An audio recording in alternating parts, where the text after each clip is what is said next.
We start this afternoon with a session entitled Towards a More Knowledgeable World. Now, we can debate lots of things about education, but there's no dispute that knowledge is at the root of it all. This session is not being given by a university. It's being given by a private company, and it started from a conversation which Kamran and I had online some months ago. So what I'm going to do is just simply introduce Knowledge E, the company, introduce Kamran Kardan, Martin Creel, and Samantha Miles, and they will take us all the way through this session. Thank you so much. It's our pleasure to be here. And I'm sure, as you can see from three of us sitting on the floor, this is going to be a little bit of a different session. We're going to be speaking as a panel, but we have a little bit of a presentation to help guide us as well, too. So we just want to begin by thanking everyone for allowing us to be here. It's so lovely to be in London here face to face. It's been a while since we've been to one of these conferences, and to all of our colleagues who are joining online, we're really happy that we get the opportunity to interact and engage with you all today. Before we get started, I just want to speak a little bit about our objectives for the session. So, as you know from our title, it's Towards a More Knowledgeable World, which is a very broad topic. And so our intention for this session is to really kind of take a holistic approach. We only have a little less than an hour to cover many topics. And so what our intention to do is to provide some examples, some key insights from the experience that we've all gained in the professional work that we're doing in order to give things that are really useful and tangible for everyone in the room. So we hope that that's what we accomplish by the end of this session. And of course, we want to link into some of the selected key conference themes. And so this is what we will try to do. Now, I would like to just briefly to give you all a little bit of an orientation to our perspectives and where we're coming from. My name is Samantha Miles. I am the strategic advisor for training and consulting at Knowledge E. I'm joined by our founder and CEO of Knowledge E, Kamran Kardan, and a dear friend and colleague of ours, Marty Creel, who's actually from Discovery Education, one of their senior leadership team. We've had the pleasure of working with Marty for many years in different projects across the MENA region, and so we just thought it would be really interesting to have his perspective as well, too. So, gents, before we jump into it, do you want to just really briefly give a little bit of your background and kind of what perspective you're bringing to this conversation? Absolutely. Thanks, Sam. Thanks to Gulf Conferences for running this event and the opportunity to be here. My name's Kamran Kardan. I'm the CEO and founder of Knowledge E and Zendi. I've worked for 22 years in the publishing industry, and I have been as part of implementing and starting many digital transformation projects at national, government, and institutional level across the region. And the reason and the thought behind this talk is that you don't have to be a big organization to be able to make a change and be able to make an impact. Being mission-driven and really caring about adding value is all it takes for a small company to be able to make big changes. And basically, in the past 10 years that we've been working, we've seen the birth and rise of many, many projects that are really helping transform economies and developing countries as a testament to this. So this is the perspective that we're trying to bring in this talk.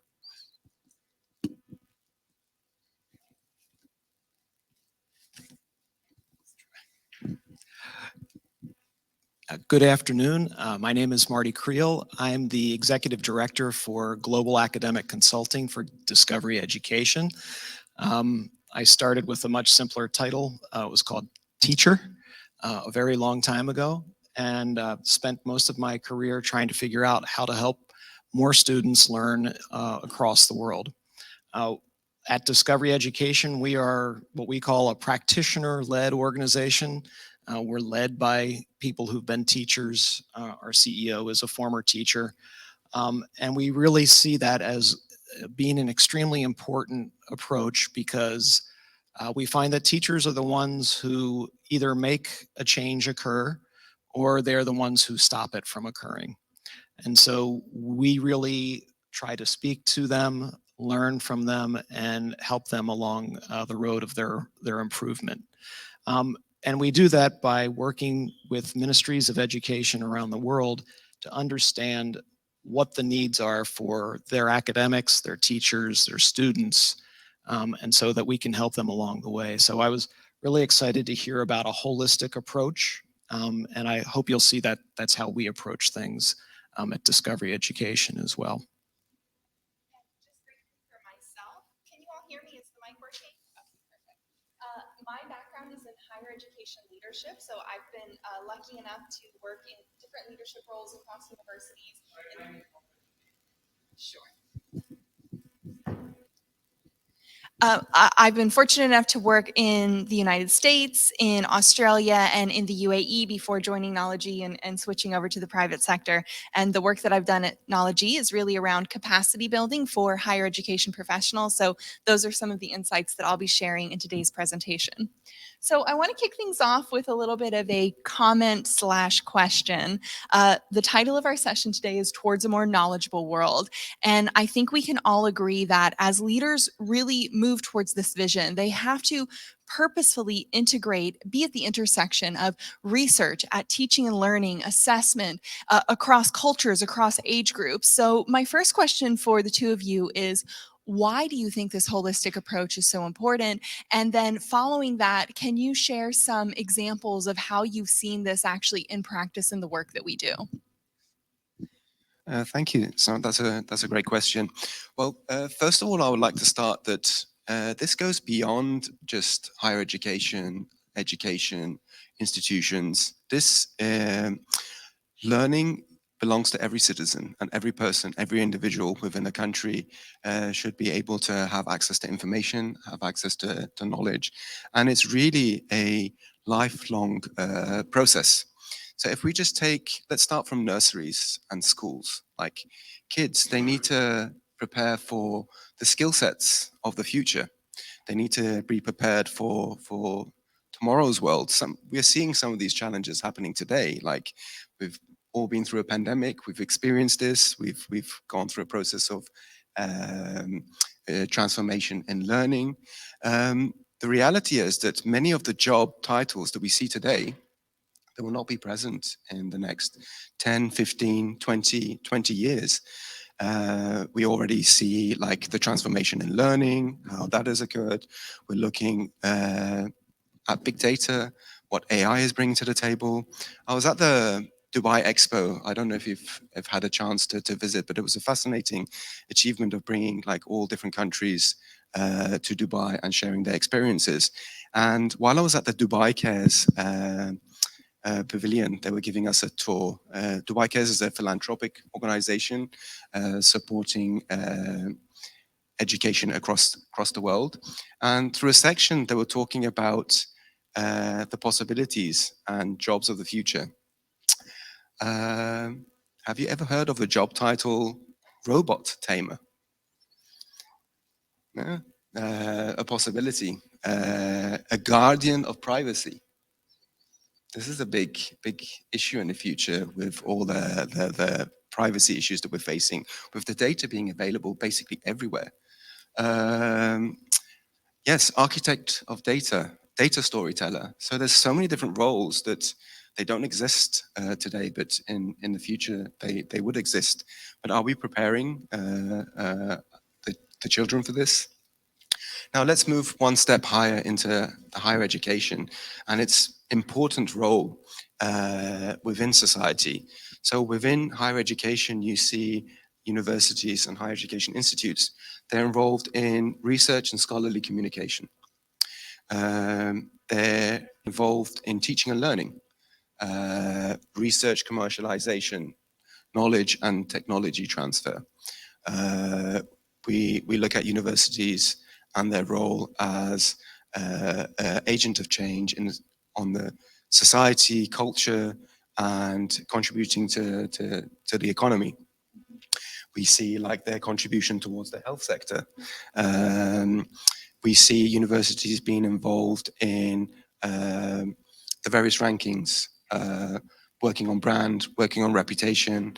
Earlier we heard in one of the sessions that basically if universities don't adapt to the changes that are happening, that maybe some of them might not be around, but there are many universities that they are going through this transformation and going on board with it. So within this whole spectrum, accessibility to knowledge and information plays a very important role. Now, the way that we approach it at Knowledge is we've got a 3D model, which is discover, develop, and disseminate. So when we talk about discovery, we're talking about accessibility of information. That every researcher, every faculty, every academic, they need to have access to the information that they're requiring, whether it's a single research paper, whether it's a study somewhere. Accessibility of information is important, and that's what we try and achieve. Then we take it one step further. You've got access to all information. Do you have the right skill set to transform data or information into knowledge? Do you have the right skill set to write a grant proposal to attract funding? Do you have the right skill set to publish a paper? So all these various skills that academia and researchers require falls under the training category, where through extensive capacity building programs focusing on these different areas within higher education, that we are helping and we're supporting universities becoming world-class institutions and world-class universities.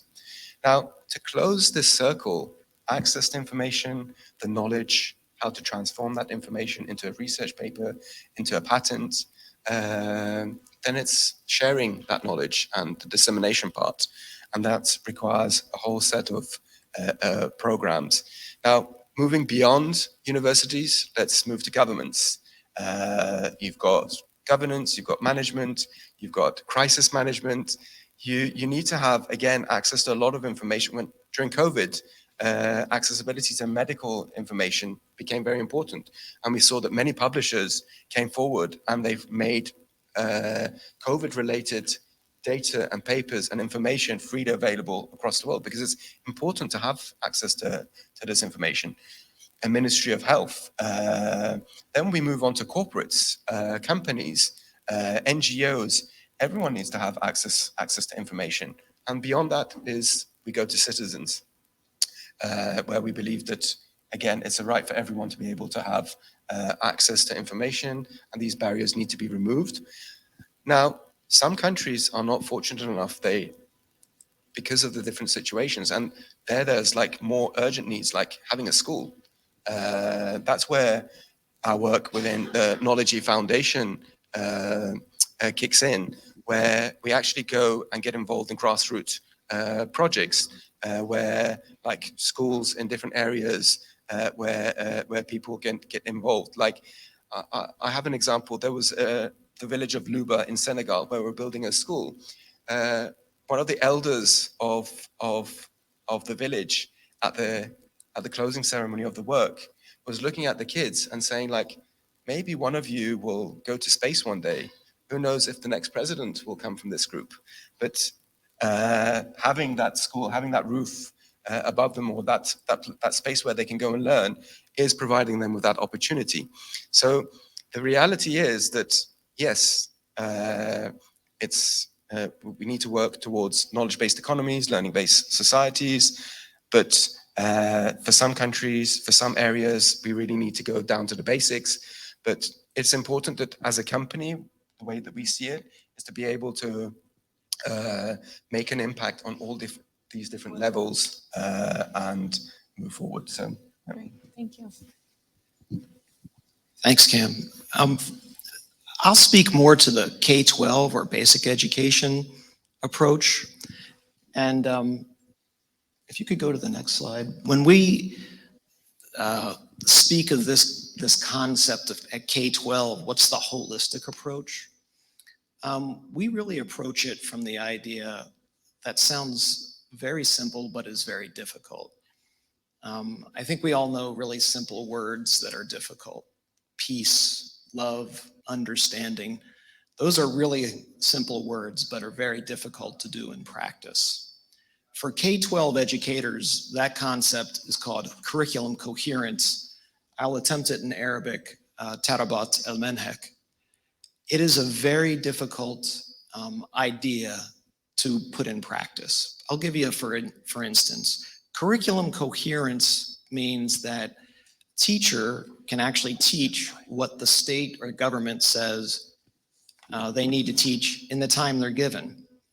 And so what we frequently see is that if we look at a list of standards or topics, there's about 150% of the content is 50% greater than the amount of time a teacher has to teach. So if I'm a math teacher and I have to teach much more than I have time to teach it, what do I do as a teacher? I pick and choose what I'm actually going to teach. And then you lose coherence. And what you end up having is a teacher who is not providing a way for a student to accelerate from one grade to the next. And that causes a lack of alignment. Another good example is when a new assessment is put in place, but it doesn't align to what the teacher has to teach. And then what does the teacher teach to? Do they teach to the standards or do they teach to the assessment? And they have to make a decision. And so what we really look at from a holistic perspective is, are the curriculum standards and expectations reaching the goals of what a nation has? And this may seem like a very basic idea, but more often than not, we see that it doesn't actually connect. And so what we really focus on is how can we help professional learning for teachers, help them align their curriculum and help them connect it to what they have to do. Because as we know, it's really those educators are the final arbiters of what students know and are able to do. And if they're on board with you, you can have the change occur. But if they're not, it can certainly stop the change from occurring as well. So we focus very much on this idea, this holistic idea of, are we teaching what we really want to teach? If we want to add social emotional learning into our curriculum, or we want to add civic engagement, or we want to add, say, moderation in response to extremism into our curriculum, or we want to add STEM into our curriculum, we help with the idea of how do you weave that into what the teacher already has to do so that her job becomes manageable at the end of the day. Because we know if that doesn't occur, the change doesn't happen. So from a holistic perspective, we really do focus very much on that educator level and how do you make the change possible? And we found that without that focus, a lot of changes are really good ideas, but then they fall by the wayside as the teacher makes decisions.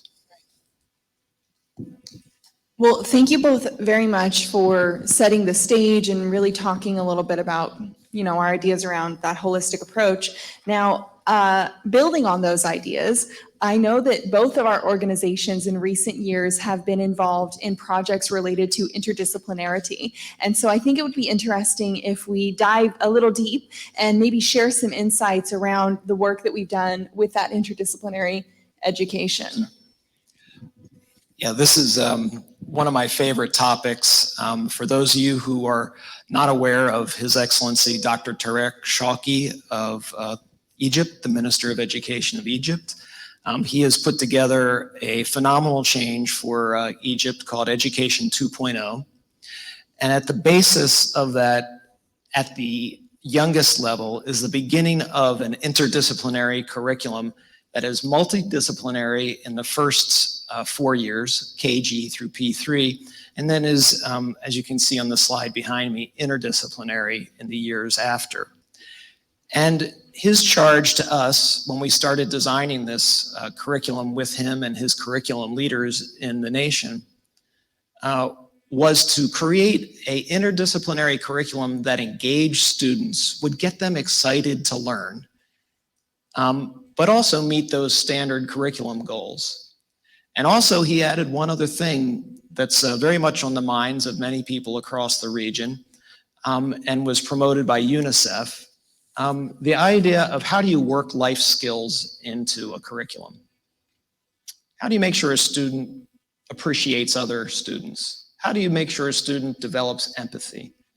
How do you make sure a student understands that persistence pays off?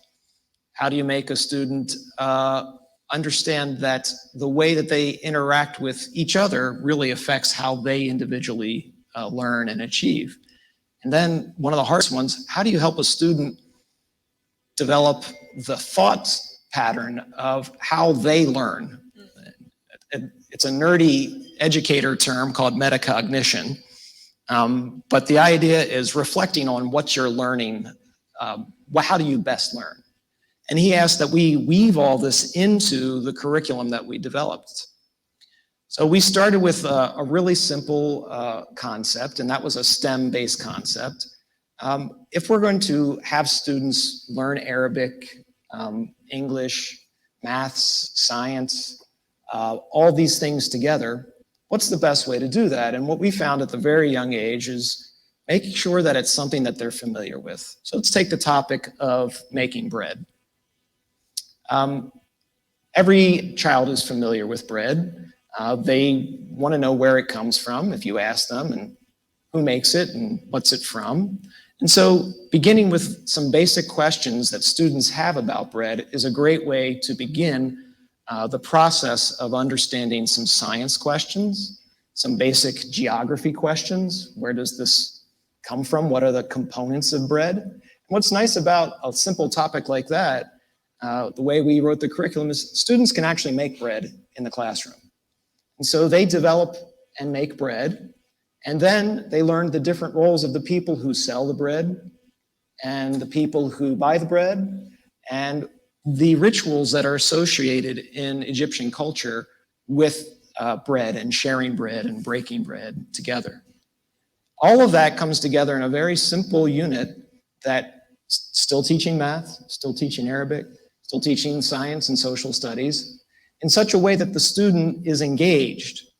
And the great part about it is it also brings in the community, because it brings in the local baker and a trip out to where the bread is made. And of course, one of the most fascinating things is the people who deliver the bread and how do they get it from the baker to homes and to market. All of that ties together in something that students at that age are very excited about and that the community can be proud about.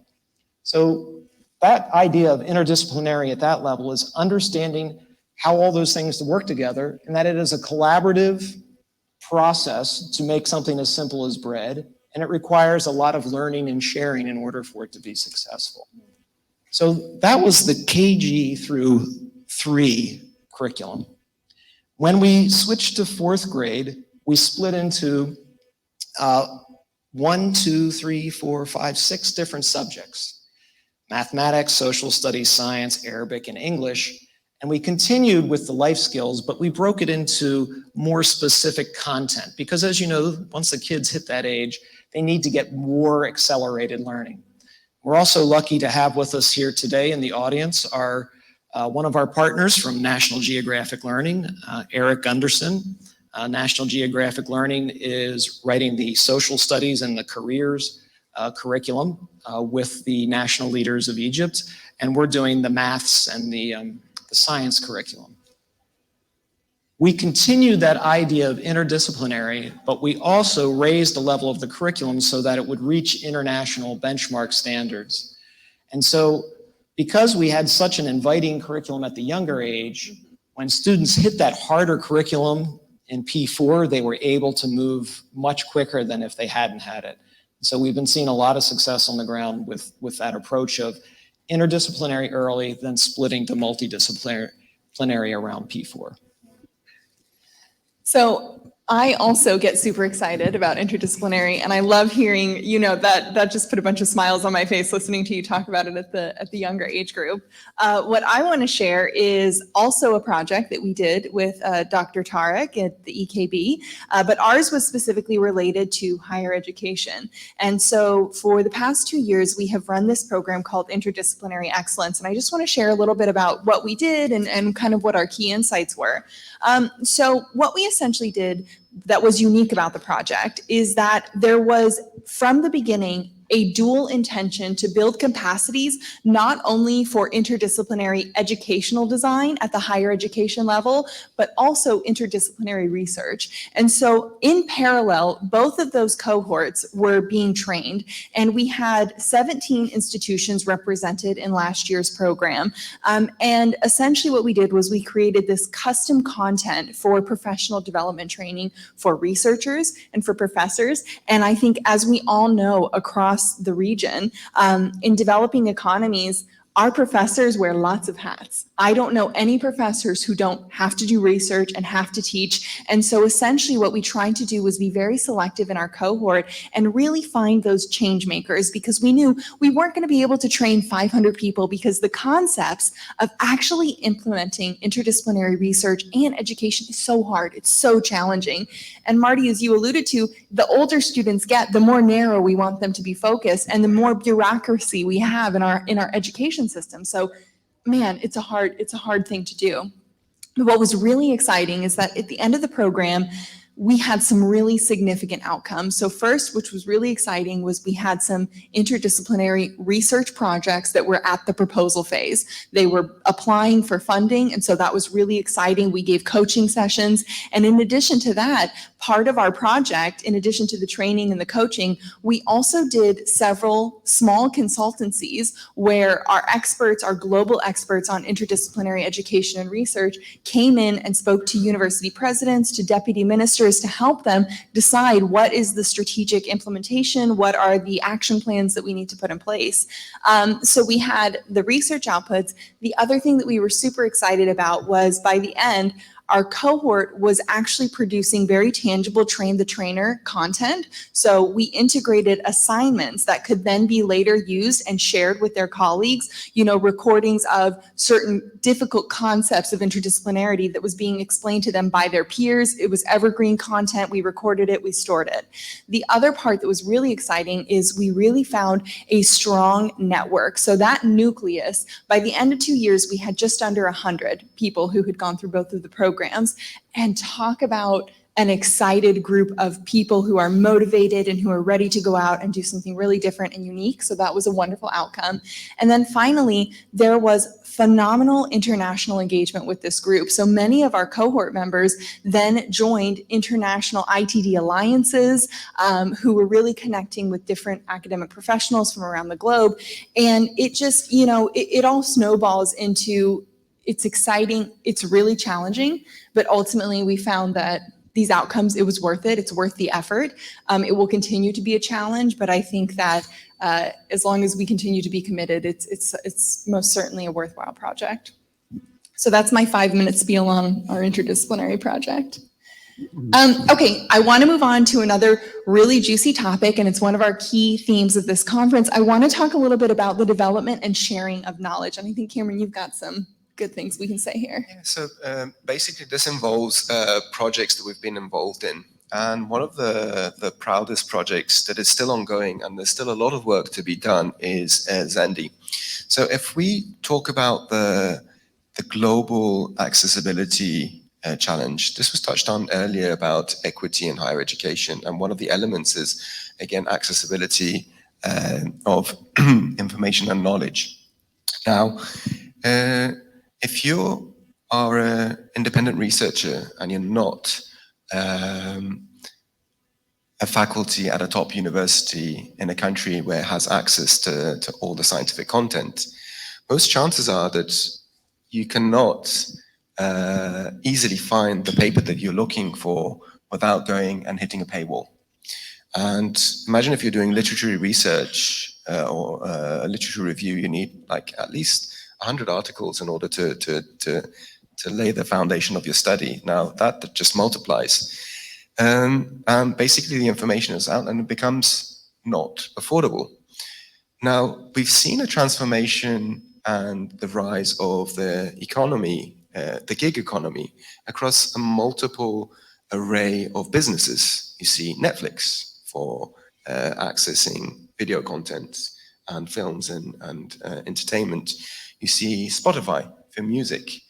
So what we did is we applied the same model and we brought it to accessibility of academic literature, and we created Zendi. So Zendi's got two components, one a global component, which is providing access to articles, open access articles for free. Then in the countries that we've launched, in UAE, in Bahrain, in Saudi, and some North African countries, is you just pay a single subscription and you have unlimited access to a world of literature. In the recent years, we've seen a rise in pirated websites. I don't know if you've heard of Sci-Hub. The top user of Sci-Hub is a developing country. So a developed country that it's really at the forefront. So basically, it also points to an accessibility issue further on, discoverability. So it's not just that this content is not available, it's sometimes not accessible. So what we've created is, as an example of providing access to every citizen, is that everyone within that country, with just a nominal fee, they will be able to have access. Not all countries are fortunate or have like the vision, like what's happened in Egypt, where every citizen has access to information. There's a similar example with Qatar and the Qatar National Library, where they provide access to every citizen. In a lot of countries, this is not there. So Zendi is also a foundation that we've created that if a country wants to go through that route and provide access to various citizens, we can easily, in just a matter of a week, roll this out for every citizen to have access.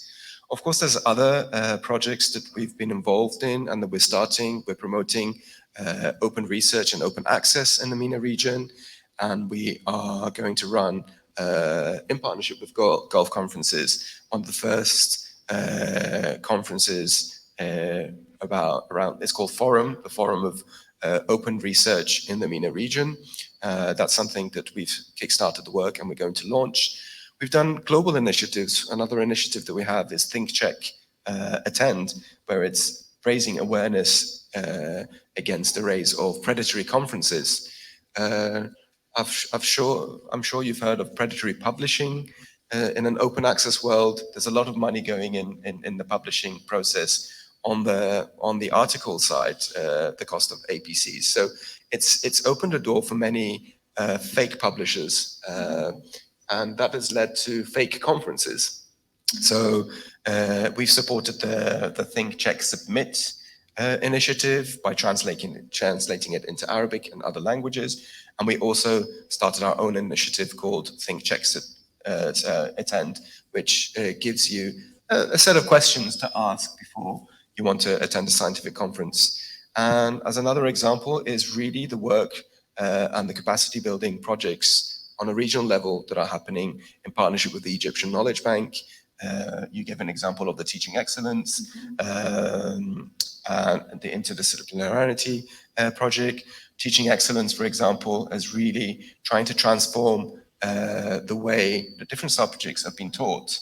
One of the most successful programs was in pharmacy that we ran last year, and it led to accreditation of the program and strong partnerships. So there's different ways that small companies can make a big change. Thank you, Kamran. And Marty, I know that you and Discovery do really excellent work here, particularly around areas with low connectivity. Right. So do you mind if I shift the conversation in that direction? Sure, and here's sure. some examples? I mean, if you want to go far in the opposite direction, not only are you talking about low connectivity, but you're talking about pre-K or early childhood. That's where you usually have the least connectivity and you have the least amount of highly educated workforce. So the question is, how do you reach out? How do you engage that workforce into doing something that's different than what they're doing? We know from a lot of research that was started by the UN when they put out UN Sustainable Development Goal number 4, we know that students who are in households where the parents ask questions and listen do much better than in households where parents try to answer every question and give directions. That's a big cultural shift if you think about it. And that whole idea then transcends into the informal world of early childhood education. Because in most countries, early childhood is an informal economy. It's an auntie down the street. It may be a small private school. It's usually not run by a well-educated workforce. So how do you make a change in that area? Well, 2 of the areas that we've really focused on is making sure that any materials that are in print are easy and accessible for that workforce, and that they have a video component that matches it, a YouTube-like video component. So rather than creating educator guides for this particular program, we created something more along the lines of a recipe book, something that a mom or dad might be familiar with when they're trying to cook something. And so that simplicity of being able to go to a video that gives the instruction, that also has print materials that are very easy and portable, is the way that we've kind of crossed that very complicated bridge. It's interesting, Kamran, that you mentioned the private industry that's kind of predatory, because a lot of what we see are early childhood materials that are actually damaging to students' reading development. We see in a lot of these private companies are creating worksheets that are really more appropriate for kids who are 7 or 8 or 9 years old. And what that does when you take very small children, say 3 and 4-year-olds, and you try to treat them like 7 and 8-year-old, it enforces a negative association with learning. And that suddenly a child begins to think learning's not for me when they're 3 or 4 years old. And so what we've really focused on is trying to make sure that model, if you go to the next slide, Sam, which we've developed with guidance from international early childhood experts, is built around, again, this idea of a STEM hands-on approach, but also includes the family. So what you'll see in this circle, this cycle, is at the top, something we call together practices. And together practices are things like we read together, we play together, we sing together, we work together. And these routines are very simple for the facilitator, whether it's a mom or dad or an auntie, to really work together to help students learn in a way that's open-ended, that mimics that household where the mom or dad asks questions rather than tries to answer all the questions. So when a kid comes across a mud puddle, and instead of the mom or dad, saying, hey, watch out for that, don't go near the mud puddle, it encourages the question of, what do you think's in that mud puddle? How could we get into that and find out what's in that mud puddle without getting ourselves really dirty? And just that simple little nuance switches the child's approach to how they learn. Learning becomes investigatory, becomes fun, not a danger. And so what those practices do is encourage that type of approach. And so we followed that cycle all the way through developing an early childhood curriculum that follows that approach. So it's that combination. Print is simple. Print is something that is very easy to get around. I know it may be hard to admit it in our tech days, but how many of us are looking at print? It's still there. And the other is making sure that the video that's available is simple and kind of a quick and easy fix for a person who needs to learn how to do it. So something that's under 3 minutes that's going to give them the directions on how they do the program. So I've got one more example from you. Yes, I mean, this is at an older level, and I'll just kind of quickly mention this. That idea of video getting the idea across to a mass audience is something that's very important. And part of that is making sure that if you're expecting, let's say you're talking about third or fourth graders, and you're expecting the child learn the way to divide fractions. But that way that you teach how to learn to divide fractions is different than what we would call the standard algorithm. In other words, it's based on international benchmark standards that say, in order for students to understand how to divide fractions, you shouldn't start with the standard algorithm.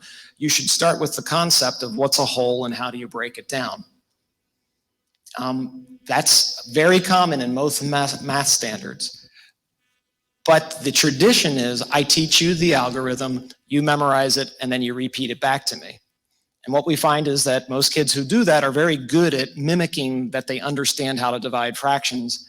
But when they go to the next level, which is, say, divide a decimal or divide something that's more complicated, they fall apart. And so all the research shows that dividing fractions requires, first of all, understand what are you actually trying to do. And so teaching that approach, for me to say it here doesn't work. But if I show you a video of a teacher doing that with children, suddenly it really comes to life. We don't have the time here to show a full video here, but it would show a mom or dad in a simple way, how are they learning fractions? That's different from the way I may have learned fractions. And so that idea is now broadcast across the nation of Egypt through the Madrasana channels, through their satellite network. So it's not dependent on internet, it's dependent on a satellite network that reaches all the way down to the border with Sudan, so that it is very easy for people in any parts of the country to pick it up. So I think that access, that ease of access is one part, but then having the correct content that is describing the change. You can't get to change unless you are describing how the change is different from what you're currently doing. And that's very much what we focus on, getting to the correct change, but also getting the access. Thank you, Sam. Of course. So we've been talking for over 40 minutes now, and I want to just be aware of the time. Before we wrap up, I just want to invite final thoughts, but if I may, I'll kick it off. I think that in listening to the different perspectives, we've covered a very large breadth of different topics, and we've kind of touched on many different things.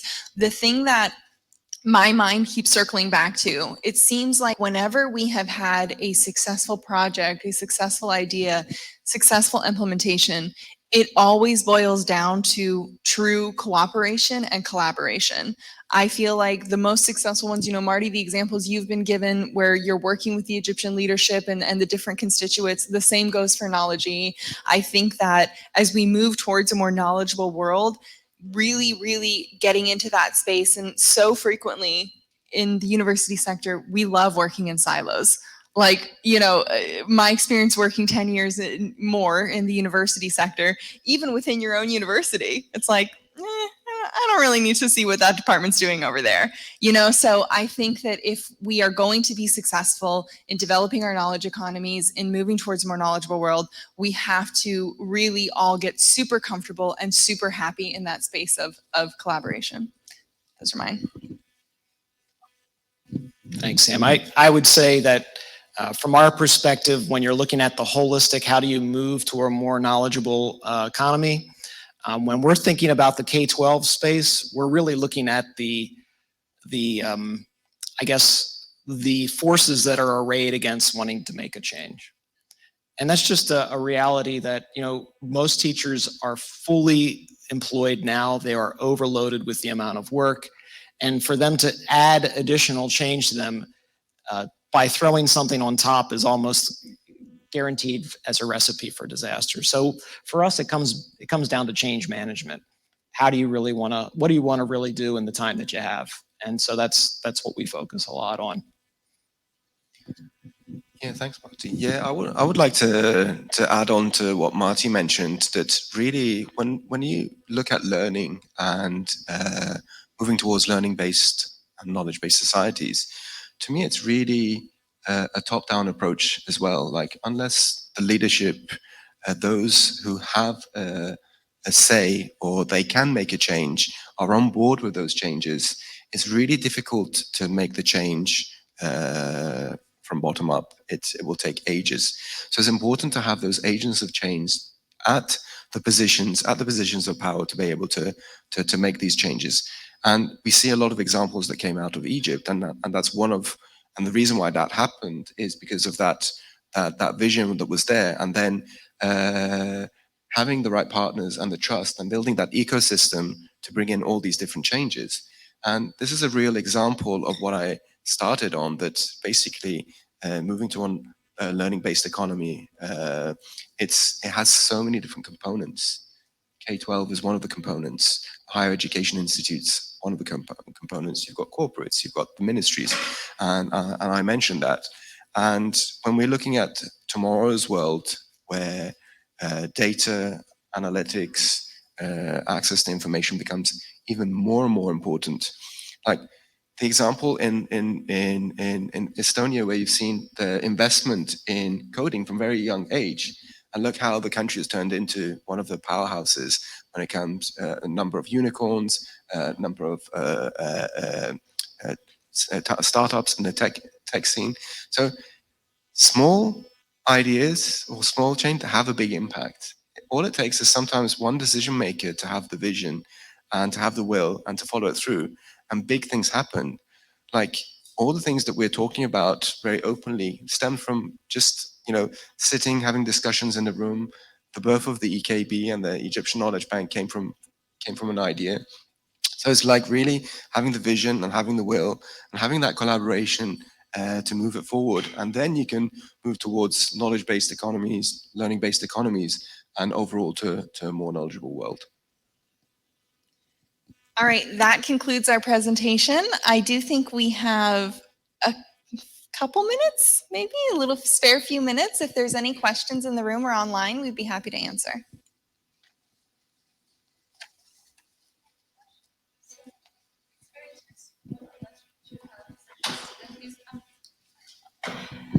So it was very interesting to listen to your suggestions. And my question is basically to the two of you.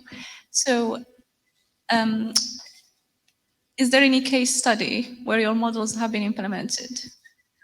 And is this something feasible, for instance, for the Arab world, or it's far from reach, given that it's probably economically unfeasible, or they don't have the foundations laid out for that? I mean, any of you can answer that, or you can both.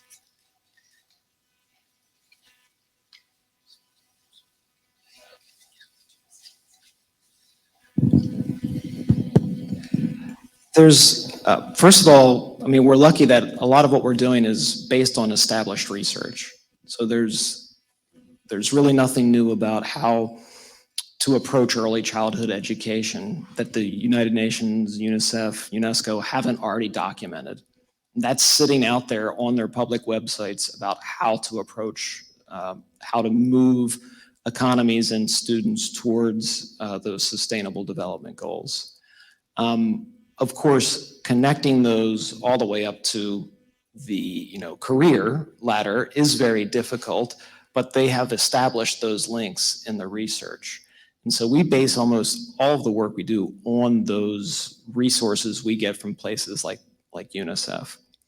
When it comes to our own internal work, when we look at how we're making changes in places like Egypt, we already have independent studies that show Egyptian students, by the time they're hitting P4, are outperforming any of the cohorts before them. Now, it's going to take several years for the World Bank to document all that to a publishable level, but we already have the internal information that's showing the needle is moving significantly. I think there's not much evidence needed on the way to highlight the importance of education and how a focus on education and higher education and research within a country can have a larger impact. And this is something that we've seen with many countries that have succeeded. So in terms of white paper on the work that we've done, we would love to have a white paper at one point of time and to share all this information and knowledge. But we see examples. So we've seen how the work that we've done has affected the level of universities in the country. We've seen how individuals have came to our training workshops and said, oh, the workshop that technology did changed my life by applying the learning that they had. So these are really tangible results and tangible examples that when I look back, I see, yeah, what we're doing is making a change. So our company is based in Dubai, and you see in Dubai itself and UAE is like, you have the vision, you build it, and everything will come along. You had various initiatives, 1 million coders in the Arab world. These are all different initiatives to really support and highlight the importance of what, for example, coding plays in the future. In the future, a kid knowing coding and a 3D printer, there's no limits on what you can build. So it's really understanding this at countries and at top levels and really implementing these changes wherever possible. And it's really through that collaboration between government and private and that close collaboration where these big changes can happen.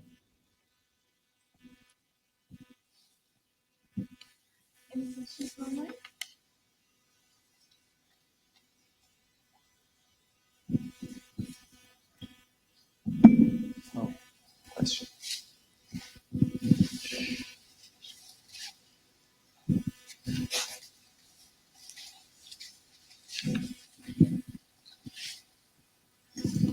Thank you. From the so many points you have discussed, I was also in my mind the access to literature, which is a big issue in some part of the world. So I wanted to ask about costs or ideas about costs. You cost it per country or per million people in the country, or how does it work? Thank you. So with regards to what you mentioned about accessibility and Zendi, when it comes to a country sort of level, it all depends on the providers of the information. So, for example, in this room, you have various publishers and publisher partners. They provide content. So basically, they would license it based on a national level, and that's what happened in the countries where there's national agreements, and we as a platform can provide that platform. When it comes to individuals, the way that we priced it is at affordability. And then with the publishers and the providers that are in Zendi, we have a revenue sharing model. So it really looks at affordability, and we're looking at the cost of a single cup of coffee in order to access millions of academic content to make it affordable. So that's an idea of the business model, how it's priced. So at a country, it's depending on the providers and publishers, but on an individual level, it's really on affordability. Good. All right. Thank you all so much. We really enjoyed speaking with you, and we wish you a wonderful remainder of your conference. Thank you.